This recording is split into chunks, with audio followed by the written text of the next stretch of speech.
Tainted, Grail. The Fall of Avalon is a new indie RPG that's currently in early access.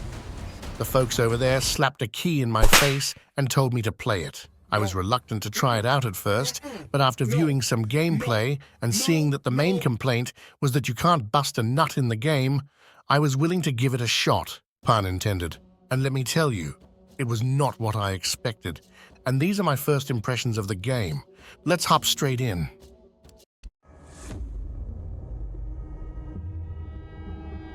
The all-consuming Red Death. 600 years ago, King Arthur led the Great Escape from the homelands, where our kingdoms were ravaged by the plague.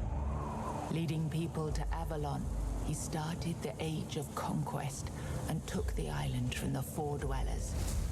Using the mysterious powers of Menhirs, together with Merlin, they cleansed the land of the weirdness, a primordial force of chaos and possibility. But now, long after the death of the king, Camelot is in shambles as Avalon fractures into chaos. Old legends are gone, and the weirdness is creeping back into our lands. The bleeding heart of the plague has started beating once more. And the Red Death has returned. Rulers of the island asylum, an order of the Red Priests, are desperate to stop it by any means necessary. Rotting in one of their cells is a stranger who might bring a spark of change to this cursed island stuck in everlasting autumn. Well, shit.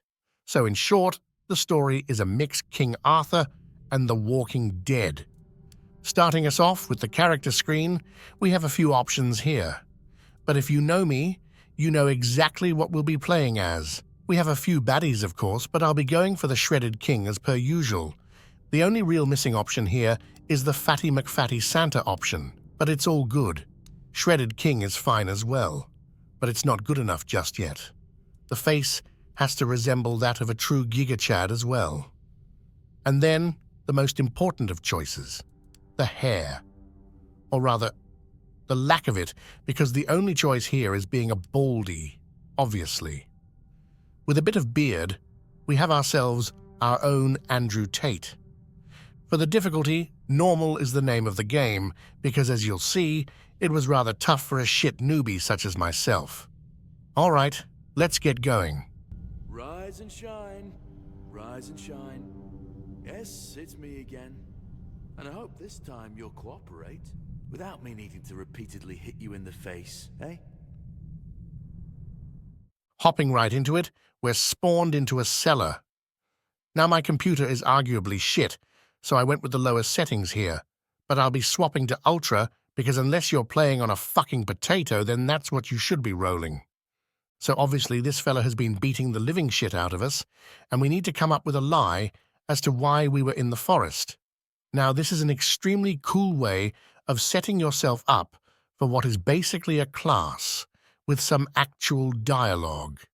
Personally, I want to go for the big boy stonker setup, and the army seemed to be the way to go here. So we get going. Army and then infantry. So the guy starts yapping again, but then suddenly, get fucked. I always found it puzzling that these people won't bathe. You, I understand, you're literally rotting in this damned cell, but them... Okay, enough of the talking. Let's get out of here. Now this is where the Skyrim elements start kicking in. That is, stealing shit. And the controls, of course. We have the typical inventory, weapon and gear slots and so forth. And then we end up in our first encounter with this Joe Biden-looking fella. Oh, and by the way, he's tough as shit. So maybe he is not in fact a senile 80-year-old. Let's just get out of here, shall we? After running through what is basically the tutorial for a while, stripping some corpses butt naked, acquainting myself with the quest, and of course running the fuck away from the Walking Dead, I found myself just repeatedly dying. But then I found myself upon an actual weapon. Now this is the first thing I quite enjoyed with the game, the combat. Not only was it funny to punch what is the remaining living shit out of the zombies, but the combat was feeling quite smooth with a bit of interesting sound effects. Pera approves of this. Fast forward a bit, we're reaching the end of the tutorial, a kind of Elden Ring looking place. I walked around, enjoyed the view, and punched a few statues in the head until I came across a new friend. This was kind of creepy. What the hell are you doing here, and who the hell are you? Why are you here? Why am I here? I don't know. To play the game, my man or We woman? have something Let me in leave this common. creepy place. And so I did. But not without taking a few screenshots. I then finally got myself hand of a two-hander, stonked some shit, and learned how to get good. I then said goodbye to my friend and promised him to save his or her life, as that's what friends do. Thank you. We shall meet again then. Find the weirdness and look for me within the darkness. It was then back to the tutorial island where I met these poor bastards foreshadowing what would be my next encounter. A buttload of deaths and running back over and over again, that is, because I'm still god-awful at this game.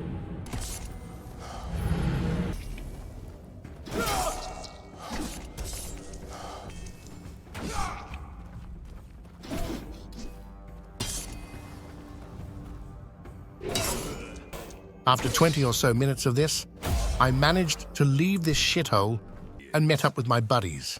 They told me about the main objectives, which apparently is to kill the king and steal his sword. I also got myself a hold of the bonfire. Now, this requires a bit of explanation. So first off, this is where you'll be cooking your food. There's also health potions in the game, but I found myself mainly cooking some lovely food. You also have a few different skill trees depending on your playstyle. Personally, I'm always going for the big stonker setup, aka strength. So that's a no-brainer for me. When in doubt, always go for the big dam. We also have stats, which is an intricate system where you gain a buttload of different benefits depending on what you choose. But you know me by now, it's strength all the way, baby. I then hopped on a boat, got fucked, and found myself naked and stranded. So, what should I do now? Well, what else is there but to follow the quest marker? After beating the living shout of Golem over here, I found the map. An interesting touch, seeing as it looks kind of hand-painted. I enjoy when games don't just go for the same bland-looking stuff, so that's cool. Either way, we want to get to the castle, as this is where the main game starts.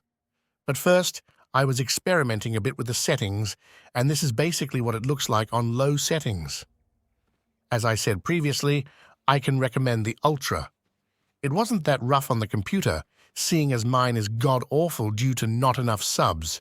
Now this is where the fun begins, as I clearly bugged out the game somewhat. We first meet up with this drunken guard, and here's a little quiz for you.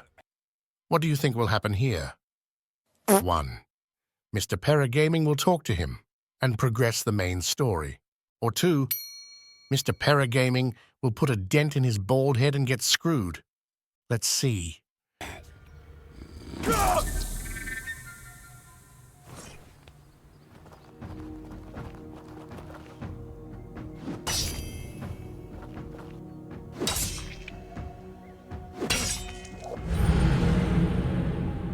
Great, because why wouldn't we start off our journey a criminal stripped out of all our gear? This was funny though, seeing as the game didn't expect me being this much of a piece of shit. Because the quest objective was still to talk to the drunkard and him letting us into the keep. But my man, we're already inside. What's happening? In the name of the All-Mother, what are you doing? I could have stabbed you. Wait, I haven't seen you before. I mean, I just put a dent in your fat skull, but sure. Either way, he let us into the keep that we were already in. Now here came the absolute toughest challenge in the game yet. That is not slicing him open with my two-handed sword again. I then started progressing the main story again by chatting up the local quartermaster and getting yet another objective: to go get killed in the crypts of Avalon. I was also extremely done with the low settings at this point and just swapped to high and ultra from now on and forward. After that, it was time for some exploring, because this game supposedly has a buttload of stuff to do and shit to explore. Now, spoiler alert, I won't be doing it all in this first impressings video. I also finally started getting the hang of the combat a bit, after dying a bunch of times obviously, but we're not going to show that. I started going for the dodge roll mechanic, just that in this game it's a dash instead. Went pretty well.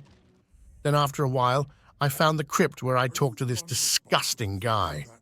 Now, I don't know if it was a mistake to go here this early, because I got thoroughly and utterly screwed down here. I actually lost count how many times I died down here. Basically, we wanted to chat up this guy right here, but I kept dragging a bunch of enemies with me, or dying to the large fella. So I came up with a strategy. We talk to him and get the fuck out of there as soon as possible. It was working quite fine, actually, running through the endless maze that was this crypt. But holy damn, it was an absolute nightmare. In that, I was scared shitless, that is. But at least I succeeded. Talking to the quartermaster about my finding, there was but one option for me here.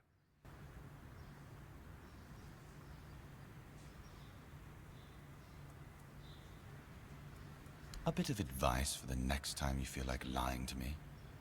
Don't. Now. Do you even hear yourself? A man is raising an army of the undead in the local cemetery, and you think he's harmless?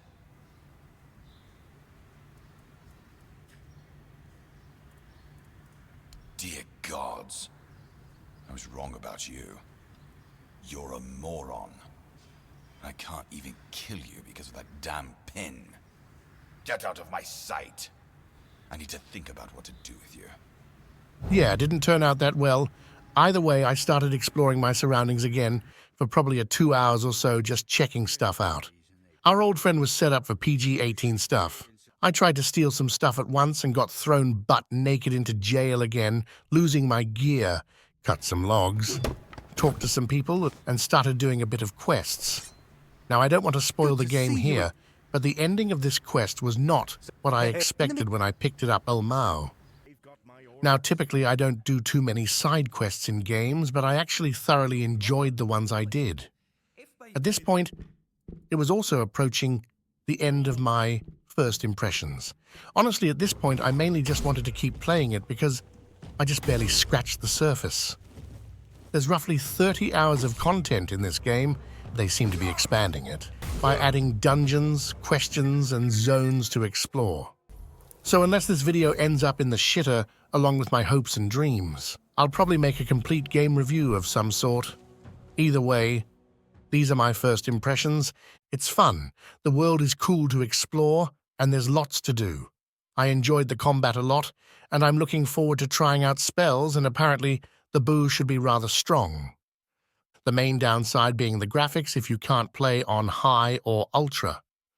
Personally, I'm looking forward to where they're taking the game in the future, and I'll be completing the game once I'm done with the current D4 season. Alright, that's all for this one, sub, and I'll see you in the next one, Kings.